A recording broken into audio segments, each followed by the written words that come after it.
हाय सांग मैंने जय जगन्नाथ शुभ सकाल सकाल सकाल फ्रेश गाँव टोका आपण मानक भिडियो वेलकम जनाऊँगी सांग मैंने भिड आरंभ करने पूर्व मुझे गोटे सतर्क सूचना देवाई जाऊँगी खरार तापमात्रा वृद्धि है धीरे धीरे शीत आमको छाड़ी शशुर घर चलीगला सांग मैंने आ भितर आम जो घर बाहरुचे खरार त्राही पाइबापी आम सांगे गोटे पानी ड्रम नवा ता सहित गोटे छता नवा चारिपुटिया गामुछा को आम ओदा करके मुंडे पकईकी जावा सांग मैंने जदि एतक कथा आपण मैंने न मानुंट खरापाई जदि आपण किसी दुर्घटना घटला से आपण मैंने ही दायी तो आपण मैंने यही सतर्क सूचना को मन रखिकी कम लगातु तो चलतु भिडियो टी आगू को बढ़ेगा दुकान सौदा सरीगला बर्तमान मुझे चिंता कर सौदा टी आने दुकान दी पैसा बेपार करी सहित मुझे भावुँ कौ मार्केट जी आपण मैंने कमेंट कहे तो जटणी मार्केट सौदा आने ठीक हे ना एक नंबर भुवनेश्वर सौदा आने ठीक रही तो चलतु जुआड़े जमी जहाँ हो गाड़ी जुआड़े गड़ब सियाड़े जी तो आगू को भिडियो बढ़ेगा आपण भिडियो सहित कंटिन्यू लगी रही था चलो मारी चलो जय जगन्नाथ सांग मैंने बर्तमान मुझे जाऊँगी भुवनेश्वर मार्केट तो देखिपे मुझे आसिक पहुँची जाइए आम भुवनेश्वर हाईटेक छक सुंदरपदा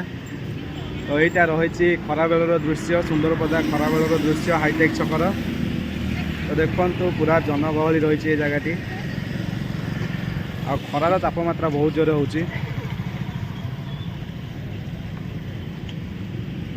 बैक कैमेरा करके मुझे देखुची हाईटेक रे किसी काम थिला जेहेतु टिके अटकैवाई पड़ा गोटे सार्ट सिलाई करने दबार था बर्तमान गोटे सांगटा जाइए ट्रेलर सिलाई देवाई बर्तमान गाड़ी उपर बसी रोड साइड रे बहुत सारा जनगहली रोचे हाईटेक छक सब गहली हुए तो मुझे बैक कैमेरा कर देखते हाईटेक छकर दृश्य तो देखो यहाँ रही हाईटेक छकर दृश्य आउ रोड काम भी होगला पूरा कंप्लीट होगला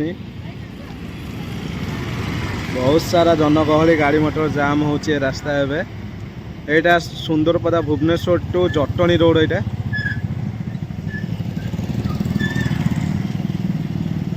वाओ सांगड़ा अच्छी से ट्रेलर दुकान में आपने देखिपे व्हाइट कलर सार्टा पिंधिकी ठिया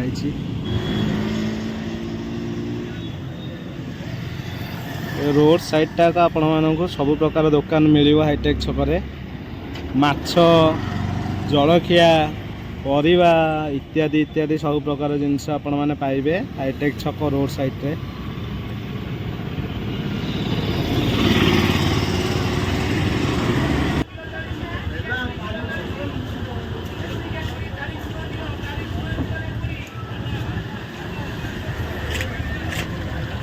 सांग मैंने आपण मैंने बर्तमान देखुंट एक नंबर हाट परिवा हाट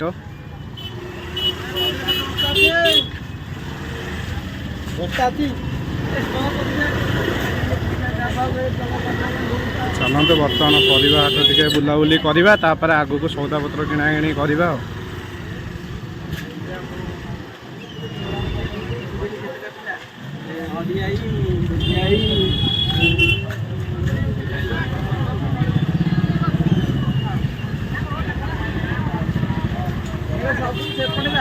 गोवा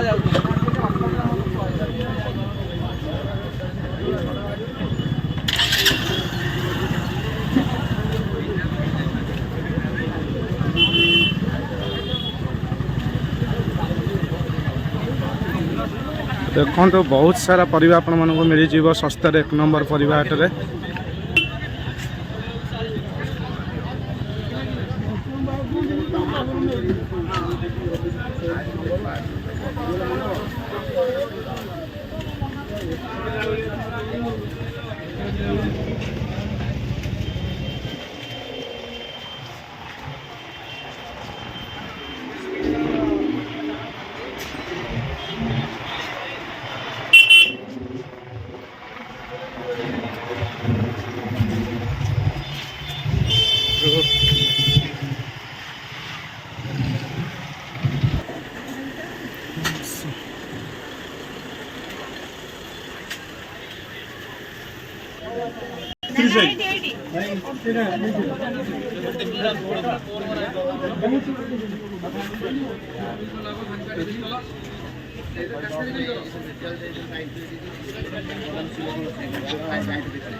ସାଙ୍ଗମାନେ ଭୁବନେଶ୍ୱରରୁ ପରିବା ଏବଂ ସୌଦାପତ୍ର କିଛି କିଛି କିଣିକି ଆସିଲା ପରେ ବର୍ତ୍ତମାନ ମୁଁ ଚାଲି ଆସିଥିଲି 4ଟା ବେଳିଆ ଖେଳିବା ପାଇଁ। ବର୍ତ୍ତମାନ ଖେଳ ପଡ଼ିଆରେ ଅଛି, ଆପଣମାନେ ଦେଖିପାରୁଥିବେ ଏଇଟା ରହିଛି ଖେଳ ପଡ଼ିଆ ଆଉ ପିଲାମାନେ ସମସ୍ତେ ଖେଳୁଛନ୍ତି। ମୁଁ ମଧ୍ୟ ବର୍ତ୍ତମାନ ଖେଳୁଥିଲି କିନ୍ତୁ ମୋ ବ୍ୟାଟିଂ ସରିଗଲା। ମୁଁ ବର୍ତ୍ତମାନ ଆସିକି ଉପରେ ଠିଆ ହେଇଛି ଆଉ ଯିବା ସମୟ ମଧ୍ୟ ହେଇଗଲାଣି। ତ ଚାଲନ୍ତୁ ବର୍ତ୍ତମାନ ଏଇ ଜାଗାରୁ ବିଦାୟ ନେବା ଆଉ କିଛି ସମୟର ବ୍ୟବଧାନରେ ବର୍ତ୍ତମାନ ଏ ଜାଗାରୁ ବିଦାୟ ନେଇକି ଯିବା। ଆଉ କ'ଣ କେମିତି ରହିବ ଭିଡ଼ିଓ ସହିତ ଆପଣମାନେ କଣ୍ଟିନ୍ୟୁ ଲାଗିକି ରହିଲେ ଜାଣିପାରିବେ ଆଗକୁ କେମିତି କ'ଣ ହେବ କ'ଣ ନାହିଁ। ବହୁତ ସାରା ମଜାମସ୍ତି ଏଣ୍ଟରଟେନମେଣ୍ଟ ରହିବ ଆପଣମାନଙ୍କ ପାଇଁ, ଖାସ୍ କରିକି ଏହି ଭିଡ଼ିଓ ମାଧ୍ୟମରେ। କେହି ସ୍କିପ୍ ନ କରିକି କଣ୍ଟିନ୍ୟୁ ଭିଡ଼ିଓ ସହିତ ଆପଣମାନେ ଲାଗିକି ରହିଥାନ୍ତୁ। ଖେଳ ପଡ଼ିଆଟା କେମିତି ଲାଗୁଛି ପୁରା ଝାକାସ୍। 4ଟା ବେଳିଆ ଟିକେ ଖେଳରେ ମଜା ଥାଏ, ଆପଣମାନେ ଟିକେ ଟିକେ ଖେଳନ୍ତୁ। ଯେଉଁମାନେ ଗାଁ ଗହଳିରେ ରହୁଛନ୍ତି ସବୁଆଡ଼େ ତ ପ୍ରାୟତଃ ଖେଳ ହେଉଛି, ଆପଣମାନେ ଯଦି ସୁଯୋଗ ପାଉଛନ୍ତି କାମଧନ୍ଦା ଟିକେ ଫ୍ରି ଟାଇମ୍ ପାଉଛନ୍ତି ଖେଳାଖେଳି କରନ୍ତୁ। ଆଉ ସାଙ୍ଗମାନେ ଆପଣମାନେ ତ ଭୁବନେଶ୍ୱର 1 ନମ୍ବର ବଜାର ଦେଖିଲେ, ତ ଚାଲନ୍ତୁ ଏବେ ଜଟଣୀ ମାଛ ମାର୍କେଟ ଆଉ ପରିବା ମାର୍କେଟ ବୁଲିକି ଦେଖିବା କ'ଣ କେମିତି। ଆପଣମାନେ ପୁରା ଭିଡ଼ିଓ ସହିତ କଣ୍ଟିନ୍ୟୁ ଲାଗିକି ମାର୍କେଟ ପୁରା ଦେଖନ୍ତୁ, ଭରପୁର ବୁଲିବା ଏବଂ ପରିବା ବଜାରରେ କ'ଣ ରେଟ୍ ଅଛି ଆଉ ମାଛ କେଉଁ ଟାଇପ୍ର କ'ଣ ରହିଛି ସବୁ ବଜାରରେ। ଚାଲନ୍ତୁ ଏବେ ଜଟଣୀ ମାର୍କେଟ ବୁଲିବା, କଣ୍ଟିନ୍ୟୁ ଭିଡ଼ିଓ ସହିତ ଲାଗିକି ରହିଥାନ୍ତୁ। ଏଇଟା ରହିଛି ଜଟଣୀ ମାଛ ମାର୍କେଟ ସାଙ୍ଗମାନେ, ଆପଣମାନେ ଦେଖିପାରୁଥିବେ ଆଉ ବହୁତ ଭେରାଇଟିର ମାଛ ମିଳେ ଏଠି।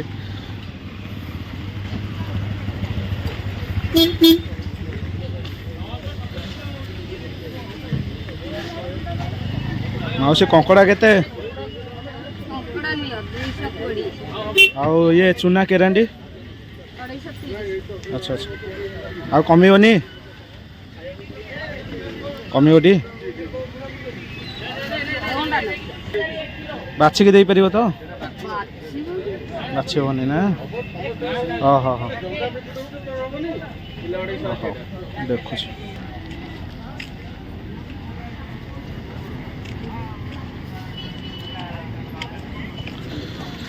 ସାଙ୍ଗମାନେ ଏଇଟା ରହିଛି ଜଟଣୀ ପରିବା ହାଟ। ବର୍ତ୍ତମାନ ପରିବା ହାଟଟା ଷ୍ଟାର୍ଟ ହେଇଯାଉଛି ଏଇଠୁ।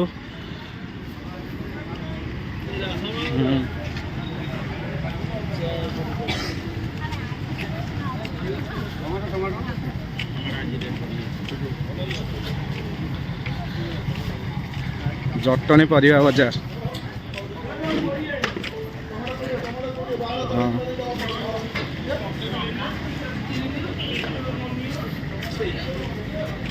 ଗୋଦାମରେ 22 ଆମ ପାଖରେ 20 ଗୋଟା।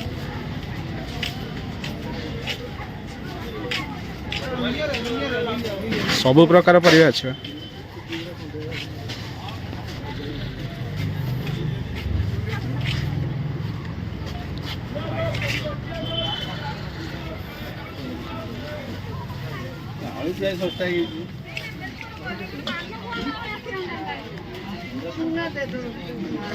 ଜଟଣୀ ମାର୍କେଟ ପରିବା ବଜାର।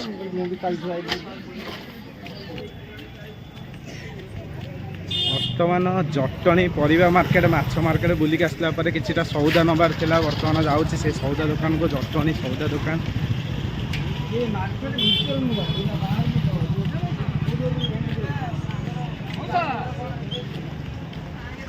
ଚାଲନ୍ତୁ ଦେଖା ହେବା ନେକ୍ସଟ ଏକ ବ୍ୟୁଟିଫୁଲ ବ୍ଲଗରେ। ଆଜି ପାଇଁ ଏତିକି ରହିଲି। ଜୟ ଜଗନ୍ନାଥ।